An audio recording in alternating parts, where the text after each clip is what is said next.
Hello folks, and welcome to a new edition of Sounding Board. Today we're going to be talking about Mr. Miracle #1. Created by Jack the King Kirby, Mr. Miracle first appeared in Mr. Miracle #1 in April 1971 with then assistant Mark Ivaner.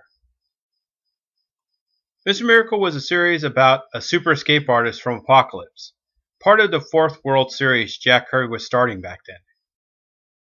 Like all Mr. Miracle series, you can't have Mr. Miracle without his wife, Big Barda, DC's equivalent to the She-Hulk at times. Big Barda is the equivalent to bodyguard / hero for Mr. Miracle. She is twice the size of him and protects him whenever is needed. And both of them are super adventurers from Apocalypse. After the original series was canceled, Mr. Miracle got revived for Justice League International in 1987. The series ran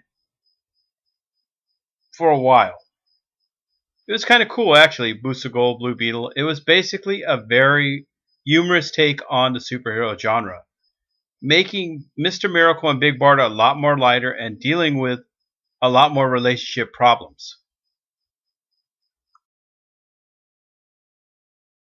Due to the success of JLI, Mr. Miracle got a new series in January 1989. The series ran for 28 issues. This series was designed to capitalize on the success of Justice League International and how Mr. Miracle appeared in the series. Then in 1996, Mr. Miracle went back to Jack Kirby's Fourth World for a new series based around Apocalypse and all of Kirby's characters in one universe. The series wasn't long lasting, but it gave us more about the Apocalypse universe, Mr. Miracle, and his cohort. Now, in 2017, Mr. Miracle returns with a new 12-issue miniseries from DC Comics, wrote by Tom King, the writer of Marvel's The Vision and The Sheriff of Babylon for Vertigo Comics. This series is a new take on Mr. Miracle and the Fourth World.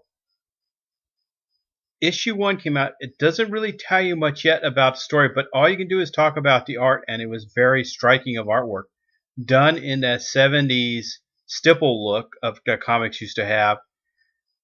And it has a very Frank Miller feel to it, with an Ashley Wood stylization of art. All I can say is this issue is one of the better issues I've read for being the #1, because over the last months we've been getting from Marvel as well as DC a plethora of issue 1s that of must reads by them, must see. This series I recommend to see because just for the art alone is well worth it, but the story of what is going to happen. What is Darkseid's agenda? And how does Mr. Miracle fit into it? So all I can say about this is we have to wait and see how this 12-issue miniseries is going to progress. Because an issue 1 doesn't really tell us enough about the series. And sometimes they tell us too little. Sometimes they tell us too much that we don't want to read the rest of the series. But we have to wait and find out with this one. So stay tuned. Thank you for watching the Sounding Board.